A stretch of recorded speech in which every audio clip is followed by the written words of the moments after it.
श्री गणेशाय नमः. श्री स्वामी समर्थ. आज आपण 15वा सर्ग वाचणार आहोत. ऋष्यशृंगांकडून राजा दशरथाच्या पुत्र कामेष्टी यज्ञाची सुरुवात. देवतांच्या प्रार्थनेने ब्रह्माजींचे रावणाच्या वधासाठी उपाय शोधणे आणि भगवान विष्णूंचे देवतांना आश्वासन देणे. महात्मा ऋष्यशृंग अतिशय बुद्धिमान व वेदांचे ज्ञाते होते. त्यांनी थोडा वेळ ध्यानमग्न राहून आपले भावी कर्तव्य निश्चित केले. मग ध्यानातून बाहेर येऊन ते राजाला म्हणाले, महाराजा, मी आपल्या पुत्रप्राप्तीसाठी अथर्व वेदाच्या मंत्रांनी पुत्रेष्टी नावाचा यज्ञ करीन. वेदोक्त विधीनुसार अनुष्ठान केल्यावर तो यज्ञ नक्कीच सफल होईल. असे म्हणून त्या तेजस्वी ऋषीने पुत्रप्राप्तीच्या उद्देशाने पुत्रेष्टी नावाचा यज्ञ सुरू केला आणि श्रौतविधीनुसार अग्नीमध्ये आहुती दिली. तेव्हा देवता, सिद्ध, गंधर्व आणि महर्षीगण विधीनुसार आपापला भाग घेण्यासाठी त्या यज्ञात एकत्र आले. त्या यज्ञसभेत क्रमाक्रमाने एकत्र येऊन सर्व देव होमकर्त्या ब्रह्मदेवांना म्हणाले, भगवान, रावण नावाचा राक्षस आपला कृपाप्रसाद असल्यानं त्याच्या बलाने आम्हा सर्व लोकांना अतिशय त्रास देत आहे. आमच्यात इतकी शक्ती नाही की आमच्या पराक्रमाने त्याला दबवू शकू. प्रभू, आपण प्रसन्न होऊन त्याला वर दिला आहे. तेव्हापासून तुम्ही लोक त्या वराचा आदर म्हणून त्याचे सर्व अपराध सहन करत आलेलो आहोत. त्यानं तीनही लोकातील प्राण्यांच्या नाकात दम आणलेला आहे. तो दुष्ट ज्यांना जरा वरच्या स्थानावर बघतो त्यांचा द्वेष करू लागतो. तो देवराय इंद्राला पराभूत करण्याची इच्छा बाळगून आहे. आपल्या वरदानामुळे तो इतका उन्मत्त झालेला आहे की ऋषी, यक्ष, गंधर्व, राक्षस आणि ब्राह्मण यांना त्रास देतो आणि त्यांचा अपमान करीत हिंडत असतो. सूर्य त्याला ताप देऊ शकत नाही. वारा त्याच्या जवळून जोरात वाहत नाही आणि ज्याच्या उत्तान लाटा नेहमी उचंबळत असतात तो समुद्र सुद्धा रावणाला बघून भयानं स्तब्ध राहतो. त्यात कंपन होत नाही. तो राक्षस दिसावयासही फारच भयंकर आहे. त्याच्यापासून आम्हाला फार मोठं भय वाटू लागलं आहे. म्हणून भगवान, त्याच्या वधासाठी आपण काही ना काहीतरी उपाय अवश्य केला पाहिजे. सर्व देव असे म्हटल्यावर ब्रह्मदेव काही विचार करून म्हणाले, देवांनो, त्या दुरात्म्याच्या वधाचा उपाय माझ्या लक्षात आला. त्यानं वर मागताना ही गोष्ट सांगितली होती की मी गंधर्व, यक्ष, देव आणि राक्षसांच्या हातून मारला जाऊ नये. मीही तथास्तु म्हणून त्याच्या प्रार्थनेचा स्वीकार केला होता. मनुष्यांना तो तुच्छ समजत होता. त्यामुळे त्यांच्याविषयी तुच्छ भाव मनात असल्यानं त्यांच्यापासून अभयाचं वरदान त्याने मागितलं नव्हतं. त्यामुळे आता मनुष्याच्या हातूनच त्याचा वध होईल. मनुष्याखेरीज दुसरे कोणीही त्याच्या मृत्यूचे कारण होऊ शकणार नाही.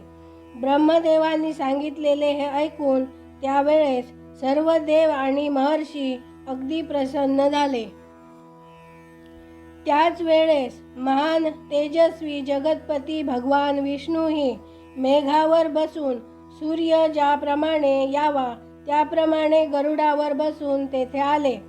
त्यांनी पितांबर नेसलेला होता व हातात शंख, चक्र, गदा इत्यादी आयुधे शोभून दिसत होती. त्यांच्या बाहूवर लाल सुवर्णाची भूषणे होती. त्यावेळेस सर्व देवांनी त्यांना वंदन केले आणि ते ब्रह्मदेवांना भेटून सावधानतेने सभेमध्ये विराजमान झाले. त्यावेळेस सर्व देवांनी नम्रपणे त्यांची स्तुती करून म्हटले, सर्वव्यापी परमेश्वर, आम्ही तिन्ही लोकांच्या हितासाठी आपल्यावर एक मोठं कार्य सोपवित आहोत. प्रभू, अयोध्येचा राजा दशरथ धर्मज्ञ, उदार आणि महर्षीप्रमाणे तेजस्वी आहे. त्यांच्या 3 राण्याही श्री, कीर्ती या देवींप्रमाणेच आहेत. विष्णुदेव आपण आपली 4 रूप घेऊन राजाच्या या राण्यांच्या गर्भामधून पुत्र रूपाने अवतार घ्यावा. याप्रमाणे मनुष्य रूपात प्रकट होऊन आपण जगासाठी प्रबळ अशा रावणास, जो देवतांकडून अवध्य आहे, त्यास युद्धभूमीवर मारावं. तो मूर्ख राक्षस रावण आपल्या वाढतच चाललेल्या पराक्रमांनी देवता, गंधर्व, सिद्ध आणि श्रेष्ठ महर्षींना फारच त्रास देत आहे. त्या भयंकर निशाचरानं ऋषींना आणि नंदनवनात क्रीडा करणाऱ्या गंधर्वांना व अप्सरांना देखील स्वर्गातून भूमीवर पाडलं आहे. म्हणून मुनींसहित आम्ही सर्व सिद्ध, गंधर्व, यक्ष आणि देव त्याच्या वधासाठी आपणाला शरण आलेलो आहोत. शत्रूंना त्रास देणाऱ्या देवा, तूच आम्हा सर्वांचा शेवटचा आधार आहेस. म्हणून या देवद्रोह्यांचा नाश करण्यासाठी आपणच मनुष्य लोकात अवतार घेण्याचं ठरवावं. त्यांची याप्रमाणे स्तुती करून झाल्यावर सर्व लोकवंदित देवप्रवर, देवाधिदेव भगवान विष्णूंनी तेथे एकत्र जमलेल्या त्या सर्व ब्रह्मा इत्यादी देवांना म्हटले, देव हो, तुमचं कल्याण होवो. तुम्ही भीती सोडा. मी तुमच्या हितासाठी रावणाला पुत्र, पौत्र, अमात्य, मंत्री आणि बंधू बांधवासहित युद्धात मारून टाकीन. देव आणि ऋषींना भीती दाखविणाऱ्या त्या क्रूर आणि दुर्धर्ष राक्षसाचा नाश करून मी 11,000 वर्ष या पृथ्वीचं पालन करीत मनुष्य लोकात राहीन. देवांना असा वर देऊन मनस्वी भगवान विष्णूंनी मनुष्य लोकात प्रथम आपल्या जन्मभूमी संबंधी विचार केला. त्यानंतर कमलनयन श्रीहरींनी 4 स्वरूपात प्रकट होऊन राजा दशरथास पिता बनविण्याचे निश्चित केले.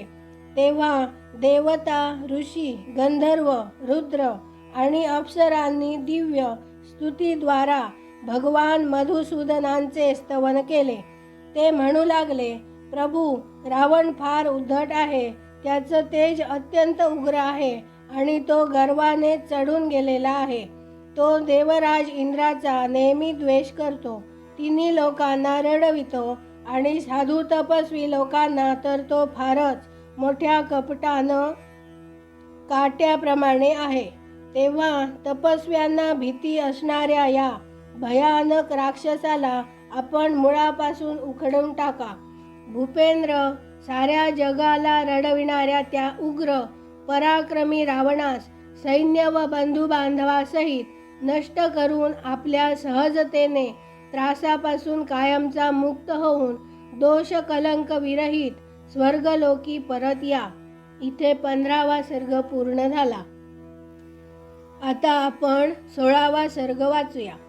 देवांचे श्रीहरीस रावण वधासाठी मनुष्य रूपात अवतीर्ण होण्यासाठी सांगणे. राजाच्या पुत्रेष्टी यज्ञात अग्निकुंडातून प्रजापत्य पुरुषाचे प्रकट होऊन खीर अर्पण करणे आणि ती खाऊन राण्यांचे गर्भवती राहणे. त्यानंतर त्या देवांकडून या प्रकारे रावणवधासाठी नियुक्त झाल्यावर सर्वव्यापी नारायणाने रावणवधाचा उपाय माहीत असून सुद्धा देवांना म्हटले, देवगण, राक्षसराज रावणाच्या वधासाठी असा कोणता उपाय आहे की ज्यानुसार मी महर्षींना काट्याप्रमाणे असलेल्या त्या निशाचराचा वध करू. त्यांना असे विचारल्यावर सर्व देव त्या अविनाशी विष्णूंना म्हणाले, प्रभू, आपण मनुष्याचं रूप धारण करून युद्धात रावणास ठार मारावं. त्या शत्रुदमन निशाचरानं दीर्घकाळ तीव्र तपश्चर्या केली होती. त्यामुळे सर्वांचं पूर्वज लोकस्रष्टा ब्रह्मदेव त्याच्यावर प्रसन्न झाले होते. त्याच्यावर प्रसन्न होऊन भगवान ब्रह्मदेवांनी त्या राक्षसाला असा वर दिला की तुला नाना प्रकारच्या प्राण्यांमधून मनुष्य प्राणी सोडून कोणापासूनही भय राहणार नाही. त्यावेळेस वर घेताना या राक्षसानं मनुष्यांना दुर्बल समजून त्यांची अवहेलना केली होती. याप्रमाणे पितामहांनी दिलेल्या वरानं त्याची घमेंड वाढलेली आहे. शत्रूंना संतप्त करणाऱ्या देवा, तो तिन्ही लोकात त्रास देतो आणि स्त्रियांनाही पळवितो, म्हणून त्याचा वध मनुष्याकडूनच झाला पाहिजे. सर्व जीवात्म्यांना वश करून घेणाऱ्या भगवान विष्णूंनी देवांचे हे ऐकून अवतार कालात राजा दशरथालाच पिता बनविण्याचे इच्छिले. त्याच वेळेस ते शत्रुसूदन महातेजस्वी नरेश पुत्रहीन असल्यामुळे पुत्रप्राप्तीच्या इच्छेने पुत्रेष्टी यज्ञ करीत होते. त्यास पिता बनविण्याचा निश्चय करून भगवान विष्णू पितामहांची अनुमती घेऊन देव व महर्षींकडून पूजित होऊन तेथून अंतर्धान पावले. त्यानंतर पुत्रेष्टी यज्ञ करीत असताना राजा दशरथाच्या यज्ञात अग्निकुंडातून एक विशालकाय पुरुष प्रकट झाला. त्याच्या शरीरात इतका प्रकाश होता की त्याची कशाशी तुलनाच नव्हती. त्याचे बल आणि पराक्रम महान होते. त्याची अंगकांती काळ्या रंगाची होती. त्याचे लाल वस्त्र धारण केले होते. त्याचे तोंडही लाल होते. त्याच्या तोंडून दुंदुभी समान गंभीर ध्वनी प्रकट होत होता. त्याच्या दाढी मिशा आणि मोठे केस चकचकीत व सिंहाप्रमाणे होते. तो शुभ लक्षणांनी संपन्न, दिव्य अलंकारांनी सुशोभित, पर्वत शिखराप्रमाणे उंच आणि गर्विष्ठ सिंहाप्रमाणे चालणारा होता. तो सूर्याप्रमाणे तेजस्वी होता. तो प्रज्वलित अग्नीच्या ज्वालांप्रमाणे दैदिप्यमान होता. त्याच्या हातात तापविलेल्या जांबुद नावाच्या सोन्याची परात होती. तिचे झाकण चांदीचे होते. ती परात खूप मोठी आणि दिव्य खिरीने भरलेली होती. त्या परातीला त्या पुरुषाने आपल्या दोन्ही बाहूंवर अशी उचलली होती की जशी काही एखाद्या रसिकाने आपल्या प्रिय पत्नीला आपल्या मांडीवर घेतली आहे. ती अद्भुत परात मायावी वाटत होती. त्याने राजा दशरथाकडे पाहून म्हटले, नरेश्वर, मी प्रजापती लोकातील पुरुष आहे. मी प्रजापतीच्या आज्ञेवरूनच इथे आलो आहे. तेव्हा राजा दशरथाने हात जोडून त्याला म्हटले, भगवन, आपलं स्वागत असो. मी आपली काय सेवा करू ते सांगावं. तेव्हा त्या प्रजापत्य पुरुषाने परत म्हटले, राजन, तू देवांची आराधना करतोस म्हणूनच तुला आज ही वस्तू प्राप्त झाली आहे. नृपश्रेष्ठा, ही देवांनी बनविलेली खीर आहे. ती संतान प्राप्त करून देते. तुम्ही ही घ्या. ही धन व आरोग्य यांचीही वृद्धी करणारी आहे. राजन, ही खीर आपल्या योग्य पत्नींना द्या आणि सांगा, तुम्ही ती खा. असं केल्याने त्यांच्या गर्भातून आपल्याला अनेक पुत्रांची प्राप्ती होईल. यासाठीच तुम्ही हा यज्ञ करीत आहात. राजाने प्रसन्नपूर्वक फारच चांगलं असे म्हणून त्या दिव्य पुरुषाने दिलेल्या देवांनाने भरलेल्या सोन्याची थाळी आपल्या मस्तकावर घेतली. मग अद्भुत आणि प्रियदर्शन पुरुषाला नमस्कार करून मोठ्या आनंदाने त्याला प्रदक्षिणा घातली. याप्रमाणे देवांनी बनविलेल्या त्या खिरीच्या प्राप्तीने राजा दशरथ अगदी प्रसन्न झाला. जणू निर्धनाला धन मिळाले. यानंतर तो परम तेजस्वी अद्भुत पुरुष आपले काम पूर्ण करून तेथेच अंतर्धान पावला. त्यावेळेस राजाच्या अंतःपुरातील स्त्रिया हर्षोल्लासाने कांतिमय किरणांनी प्रकाशित अशा शोभून दिसू लागल्या. जणू शरदकालात नयनाभिराम चंद्राच्या रम्य किरणांनी आकाश सुशोभित झाले होते. राजा दशरथ ती खीर घेऊन अंतःपुरात गेला आणि कौसल्येला म्हणाला, देवी, ही आपल्याला पुत्रप्राप्ती करून देणारी खीर घे, असे म्हणून नरेशाने त्यावेळेस त्या खिरीचा अर्धा भाग महाराणी कौसल्याला दिला. मग उरलेल्या खिरीचा अर्धा भाग राणी सुमित्रेला दिला. त्या दोघींना देऊन मग जेवढी खीर उरली होती त्यातील अर्धा भाग त्याने पुत्रप्राप्तीच्या उद्देशाने कैकेयीला दिला. त्यानंतर त्या खिरीचा जो उरलेला अर्धा भाग होता तो अमृतोपम भाग काही विचार करून त्यांनी सुमित्रेलाच अर्पण केला. याप्रमाणे राजाने आपल्या सर्व राण्यांना वेगवेगळी खीर वाटली. महाराजाच्या त्या सगळ्या साध्वी राण्यांनी त्यांच्या हातून मिळालेली खीर हा आपला सन्मानच मानला. त्या अत्यंत आनंदित झाल्या. ती उत्तम खीर खाल्ल्यावर महाराजाच्या त्या 3 साध्वी राण्यांनी लवकरच वेगवेगळे गर्भ धारण केले. त्यांचे ते गर्भ अग्नी आणि सूर्याप्रमाणे तेजस्वी होते. त्यानंतर आपल्या त्या राण्यांना गर्भवती बघून राजा दशरथ अतिशय प्रसन्न झाला. त्याचे मनोरथ पूर्ण झाले असेच त्याला वाटले. ज्याप्रमाणे स्वर्गात इंद्र, सिद्ध आणि ऋषींकडून पूजित झाल्यावर श्रीहरी प्रसन्न होतात, त्याप्रमाणे भूतलावर देवेंद्र, सिद्ध आणि महर्षींकडून सन्मानित होऊन राजा दशरथ संतुष्ट झाला. इथे 16वा सर्ग पूर्ण झाला.